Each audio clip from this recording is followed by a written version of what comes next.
imaginarlo, ya estoy sintiendo algo especial en los pies. ¿Se imaginan pedicure con peces? Sí, con peces vivos. Esto podría ponerse de moda en el país, ya hay varios centros que lo ofrecen. ¿Cuáles son los beneficios y los riesgos? Consultamos con profesionales de la salud. Entonces, ¿qué vamos a tener ahí? Un medio de cultivo para cualquier bacteria, no solamente la que lo producen los peces, sino la de un agua sucia. Dejar de picar en la calle para asumir el compromiso del matrimonio. ¿Cómo prepararnos para decirle adiós a la soltería? Con la terapeuta sexual y de pareja Virginia Pérez.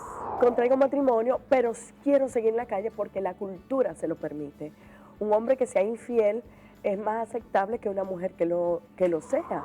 Perderte te ayudará a encontrarte. Como Gira Vermenton asegura que es así. Ella nos ayuda a reencontrarnos a nosotros mismos y redescubrir qué nos apasiona. Del regalo de cada día, porque cada día es un regalo. Entonces, qué emoción. ¡Wow! Son las 6, me desperté. Venga, vamos a vivir. Un 18% de los niños con cáncer muere, entre otras razones, por no encontrar sangre a tiempo. Alexandra Matos, presidenta de la Fundación Amigos contra el Cáncer Infantil, nos habla de esta campaña Hermanos de Sangre. Cuando una madre le dicen que su hijo necesita sangre, toda esa tranquilidad que hemos logrado tener tanto dentro del hospital como en Casa Fácil. Les ofrecemos un programa cargado de equilibrio, solidaridad, compromiso y prevención.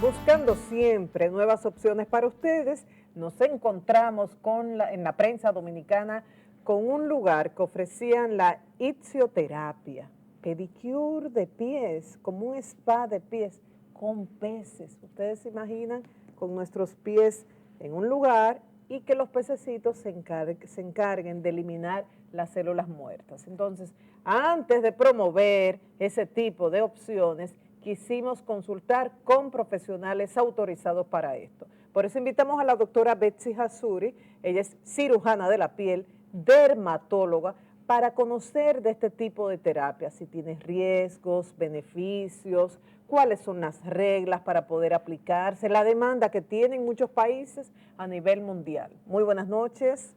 Buenas noches, yo feliz de estar aquí. Encantado de Sí, tenerte claro que aquí en sí. Ser Humano. Estábamos recordando décadas atrás cuando ella era una niñita, ¿verdad? Y yo amiga de su hermana.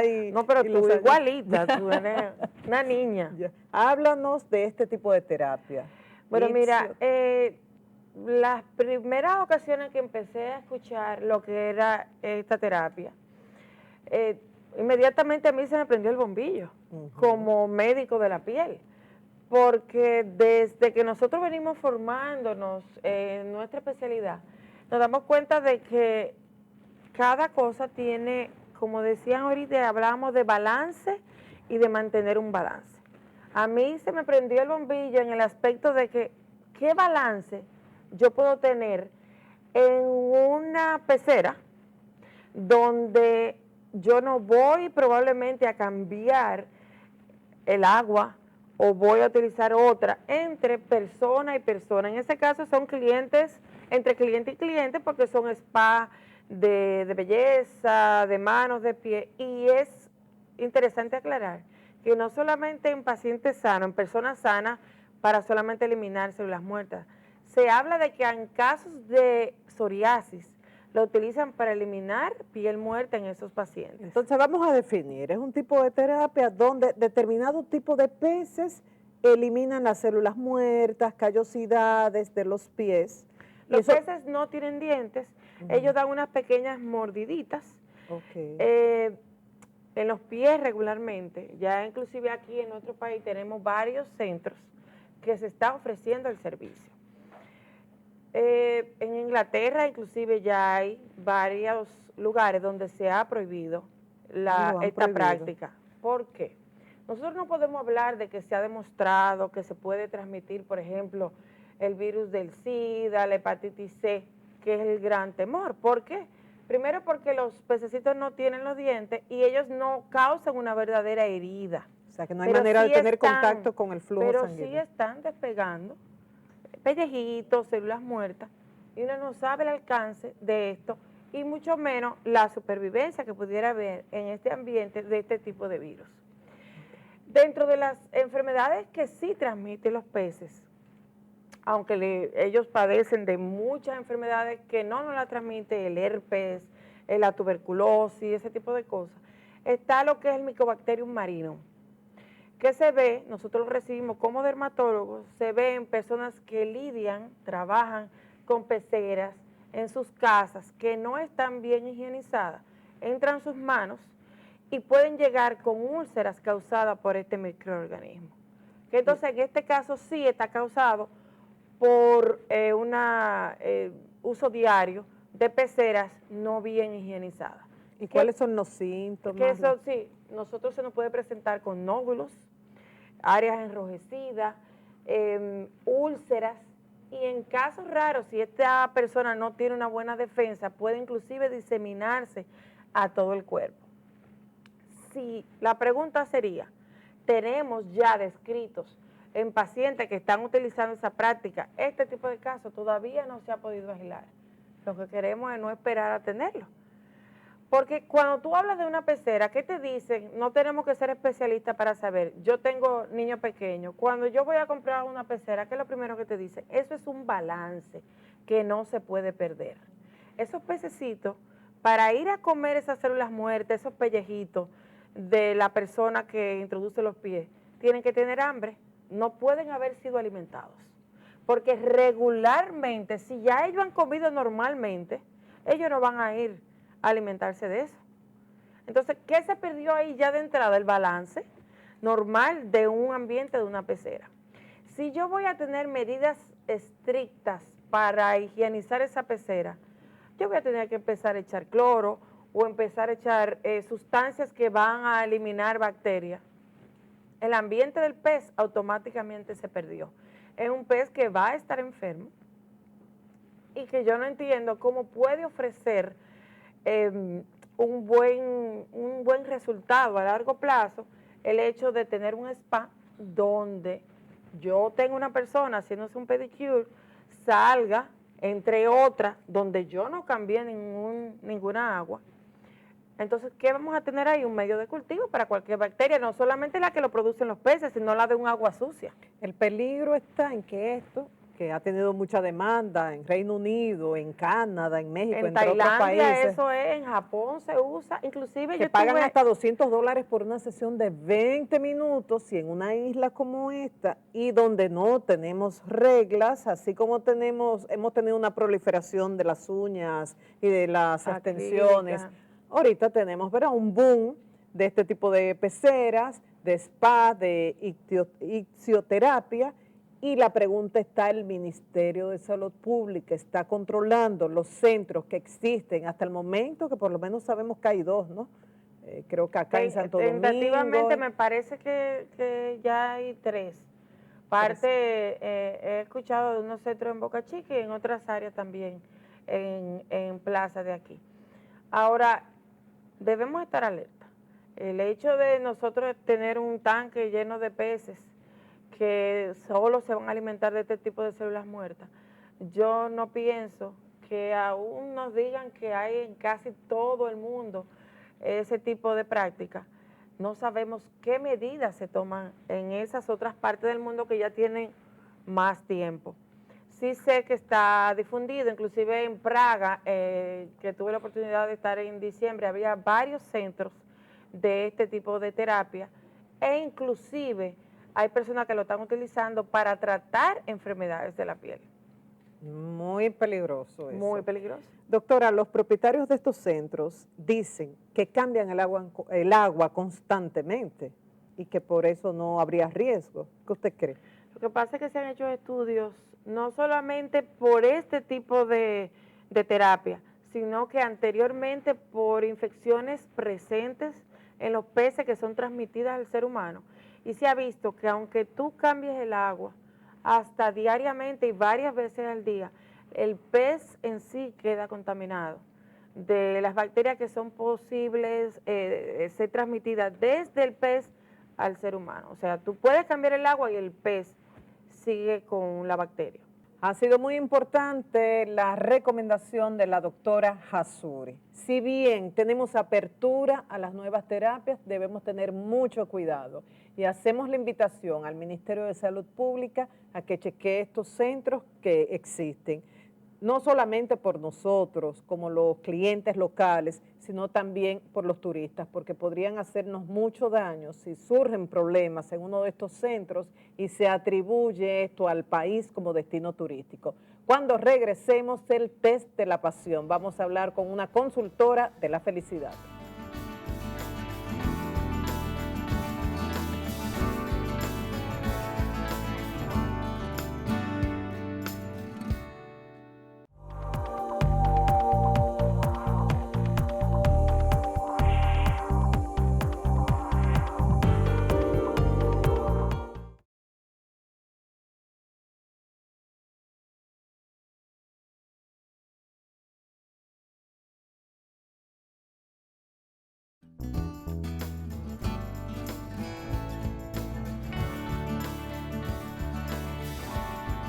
Llegó el viernes y el cuerpo lo sabe, con qué alegría recibimos el fin de semana y el lunes. Pobrecito lunes, todo el mundo acaba con el lunes.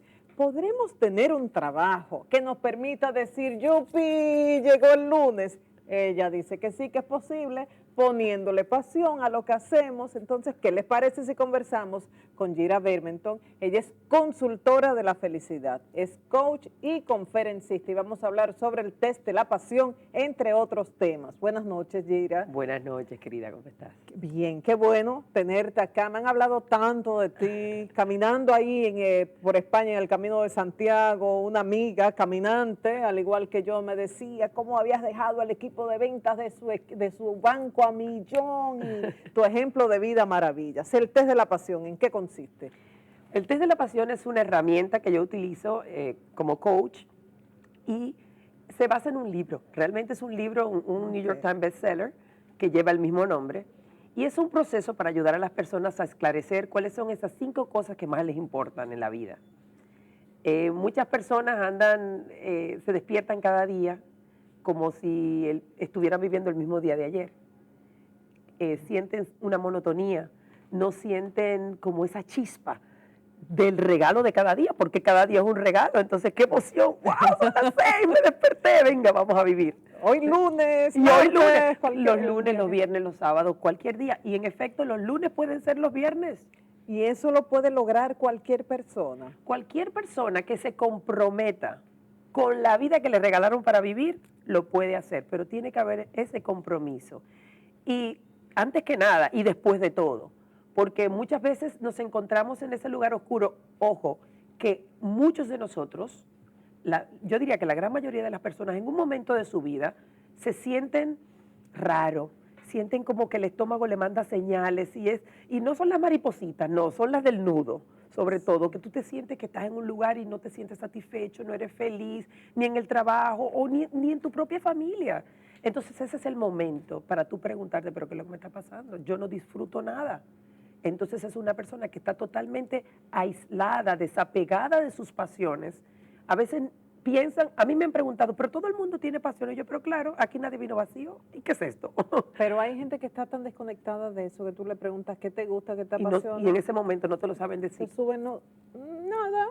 Totalmente. No, eso. Totalmente. Y tú le ayudas a descubrir. Por supuesto. Y aparece algo. Aparece algo. Lo que pasa es que lo que no nos permite determinar que sí tenemos pasiones son los prejuicios que tenemos dentro. Todas las creencias limitantes que tenemos. Por ejemplo, el otro día en uno de mis talleres, una persona, cuando habiendo hecho su proceso, tiene sus 5 tops pasiones. Y me dice, pero yo vine aquí con la ilusión de encontrar algo que me dijera qué nuevo camino puedo tomar en cuanto a mi trabajo, porque obviamente no se siente satisfecha. Y entonces yo le dije, y me dice, todo lo que he descubierto aquí nada tiene que ver con trabajo. Yo le digo, oh, ok. Me parece que tiene que ver con las creencias que tú tienes. ¿Te importaría decirme cuáles son las cosas que descubriste? ¿Cuáles son tus 5 pasiones? ¿No te importa? Sí.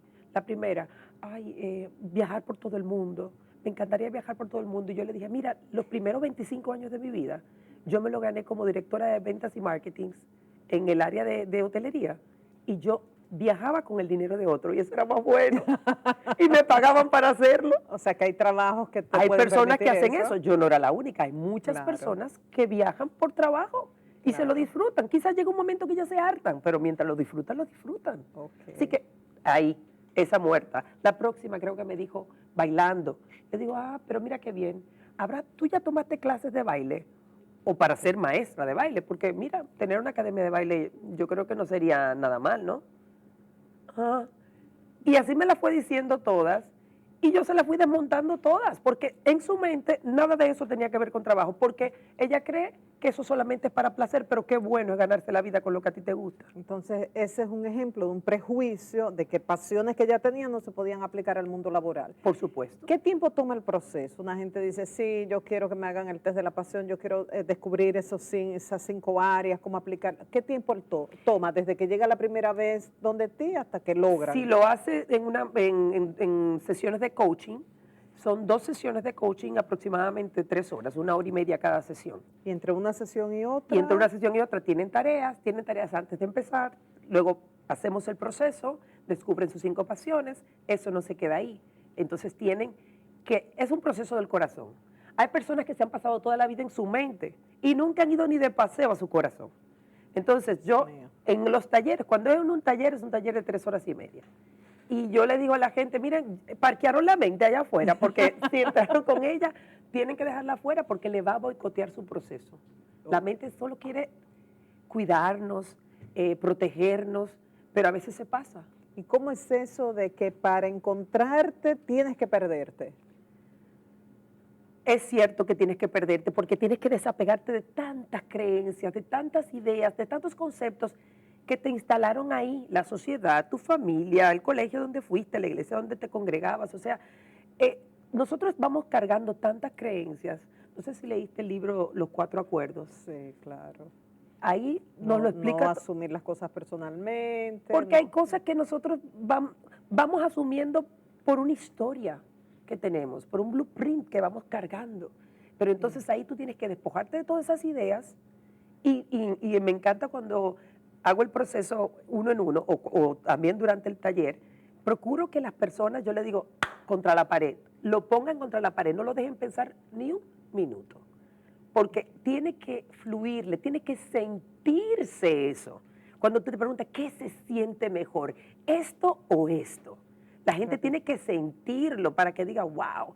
Y ya luego la gente se lo piensa. Yo me acuerdo que cuando yo hice mi proceso, no me salió nada relativo a mi familia. Y wow, yo me quedé pensando, qué mala madre soy, qué mala esposa. Para luego descubrir que todo lo que yo había sacado tenía que ver 100% con mi familia. Después que yo notara la plenitud que venía de eso, todo tenía que ver con mi familia. Lo interesante al escucharte que nos puede ayudar a aumentar el rendimiento laboral para aquellos que solamente piensan en dinero, en producción, porque si encontramos la pasión, mejoramos en el rendimiento y también a disfrutar más la vida en todas las áreas. Totalmente. ¿Tu próximo taller es? El próximo taller que tengo es en el mes de abril en Bávaro y en el mes de junio aquí en Santo Domingo, porque en el mes de mayo ya sabemos que estamos en otros procesos muy activos aquí. Qué bueno tomarlo en cuenta. Entonces, en ese número de contacto que ha aparecido en pantalla, ustedes llaman a Yira y a su equipo para que participen en el taller y si quieren una consultoría a nivel personal o a nivel de la oficina. Entonces, sí, Yira me confirmó que podemos decir, yupi, llegó el lunes, ¿verdad? Cierto que sí. A reencontrarme con mi pasión en la oficina. Claro, y las empresas a conectar a su gente con la pasión, porque las empresas son los de arriba que tienen que inyectar eso y creérselo para que pueda suceder. Bien, muchísimas gracias, Yira, y hasta pronto. Gracias. Cuando regresemos, vamos a conversar con la psicóloga Virginia Pérez. ¿Qué significa decirle adiós a la soltería?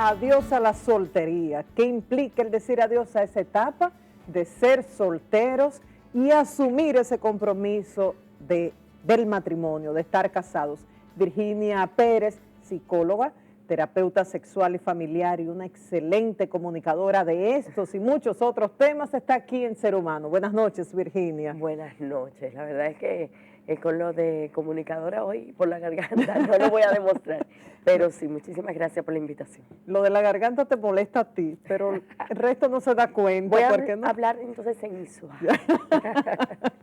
¿Qué significa este compromiso? Ya estamos casados, ya no soy el soltero que tenía una novia o un novio. ¿Qué implica esto para los jóvenes que contraen matrimonio? Compromiso. Yo diría que es el compromiso, no de hacerlo por la presión social, por la cultura, por la edad, por el bombardeo de que mis amigas o mis amigos ya están casados, por mi generación, por la sociedad. Entonces, ya es hacer un compromiso contigo mismo de que voy a quizás iniciar una etapa nueva en mi vida y qué conlleva todo esto. Porque muchas personas tienen la presión social y dicen, yo tengo 25, tengo 27, tengo 30, me tengo que casar. Y buscan quien sea para casarse y luego siguen la vida como solteros. Y viene lo que es quizás la disfunción dentro de la relación. Eso se da generalmente en los hombres, ¿no? O en las mujeres también. Más en los hombres que en las mujeres. Ya, entonces, pero se dan en ambas partes. Y en el caso de los hombres que quieren seguir picando, por llamarlo de alguna manera, en la calle como lo hacían antes. Sí, mira, muchos se casan porque encontraron una mujer de su casa, una mujer muy buena, y para que otro se adelante, pues yo me comprometo con esta mujer, pero con anillo, quizás no emocionalmente, y contraigo matrimonio, pero quiero seguir en la calle porque la cultura se lo permite. Un hombre que sea infiel es más aceptable que una mujer que lo sea. Entonces, esa persona no deja, o sea, no quema esa etapa o no pasa a la siguiente etapa, se queda en la etapa de enamoramiento porque esa chispa de seguir conociendo, de tener esa adrenalina de qué gusto y así sucesivamente, entonces esto trae conflicto. Y Virginia, así como teníamos abuelas, bisabuelas que recibían los niños paridos por otras, por su marido, y los acogían y los criaban como suyos, esa joven de hoy día que descubre que su marido, recién casada, quiere seguir picando en la calle, ¿reacciona de esa manera o no está dispuesta a soportar la infidelidad? Un porcentaje alto ya no está dispuesto a negociar esa parte. ¿Por qué? Porque la mujer ha ido evolucionando, se ha ido preparando, se ha ido formando, se ha ido educando y dice, espérate, esto que yo viví o que vivieron mis abuelos, mi madre, no lo quiero yo repetir, porque ya yo soy una mujer que está realizada, que estoy preparada y no lo acepto. Pero todavía queda un porcentaje muy mínimo que sí lo tolera porque está muy arraigado en sus genes. Hay algunos que tienen la teoría de que relaciones extramaritales en algunas ocasiones ayudan a garantizar un buen matrimonio y matrimonio largo. Ojo, yo no estoy de acuerdo con eso. Estoy repitiendo frases que he escuchado de otros y de profesionales de la conducta. Mira, yo considero y respeto la opinión de otros profesionales, pero yo creo que esto es una justificación para la infidelidad. Es dándote el permiso de tú quizás tener otras aventuras en la calle. Yo digo que todo se fortalece si la relación se reinventa y muchos si buscan a Dios en su corazón, muchos si se inclinan en la fe de no caer en tentaciones, porque siempre las tentaciones las vas a tener y siempre las excusas las vas a tener. Entonces ya es una decisión, entonces no lo comparto. Entonces, para tomar esa decisión, asumir ese compromiso y reinventarse en esa relación, algunos tips, algunas recomendaciones para ella y para él, para mantener esa magia, esa pasión. Para los que todavía no se han casado, es que sepan que esto es un compromiso de mucho peso, ¿ok?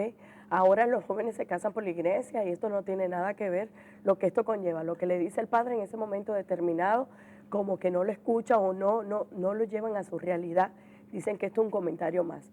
Que vean el peso que esto tiene en la formación de cada ser humano, de que tú vas a afectar, no tanto te vas a afectar a ti, sino a la otra persona, de que tienes que tener el equilibrio emocional Y la madurez tanto física como mental, porque no necesariamente la madurez física va acorde con lo que es la madurez emocional. Si realmente tú quieres eso por elección propia, no por llenar un vacío de tener una persona que esté a tu lado para acompañarte en un momento determinado, que esto sepa el peso que esto conlleva del compromiso que tú tienes hacia la otra persona, ¿bien? Y la lealtad que le debes.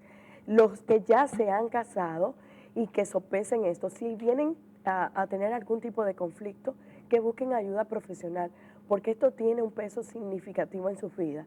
Si la relación no era lo que tú esperabas, lo que tú no creías que ibas a conllevar, porque no viviste eso en tu origen familiar, tenías unos cuentos de hadas en tu cabeza, pues que se reinvente, que busquen alternativas.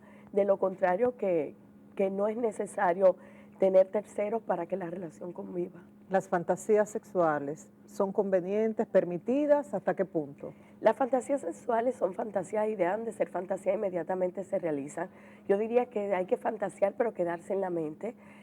Hay que compartirla si tu pareja te da el permiso, si lo acepta, si los dos están de acuerdo con fantasear.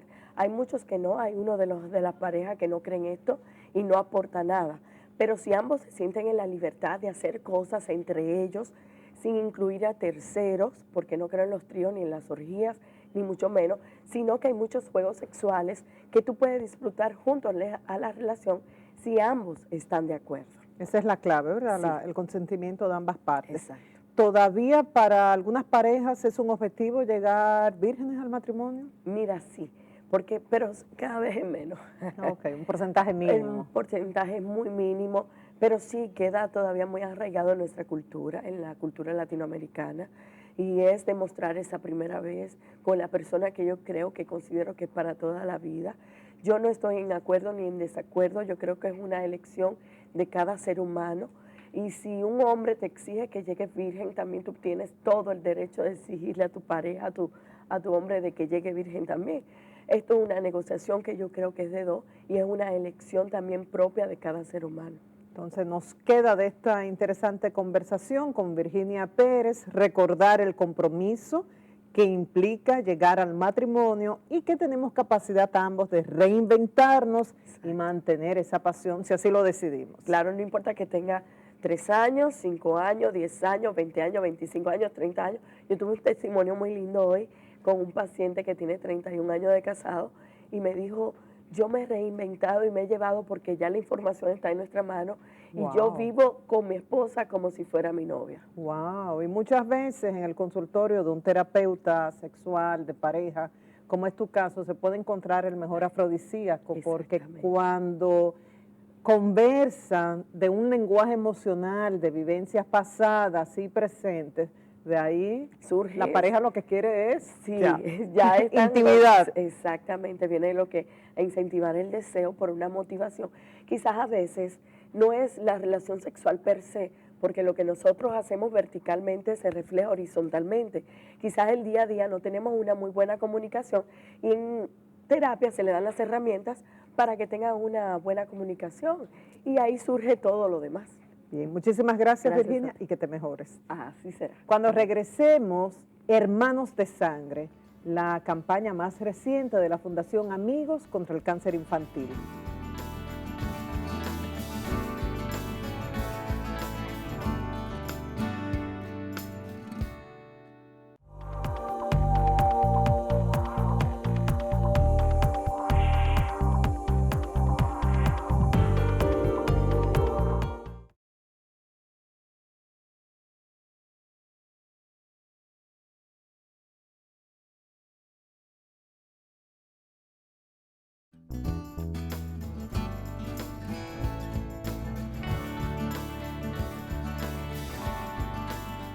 Febrero, que siempre nos recuerda la alegría del carnaval, el amor y la amistad con el 14 de febrero y además cuidar el corazón, el mes del corazón.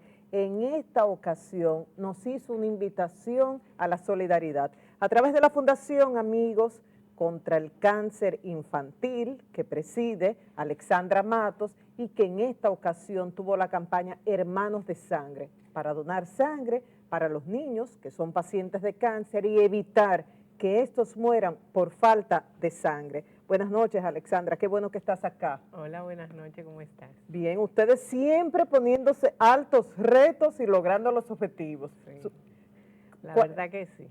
¿Cuáles fueron los resultados de esta campaña Hermanos de Sangre? Pudimos captar 384 personas que quieren ser voluntarios donantes de sangre, que eran los que queríamos lograr. Logramos 160 unidades de sangre, las cuales en los próximos 15 días van a ser donadas, tanto a Robert Reed para el uso de los niños como a un oncológico y algún paciente que tenga necesidad de sangre. ¿Por qué es tan importante? ¿Qué pasa en un niño con cáncer y cuál es la necesidad de esta sangre? ¿Qué ocurre cuando no llega a tiempo? La gran mayoría de los niños que asisten a Robert Reed Cabral son niños que vienen del interior del país.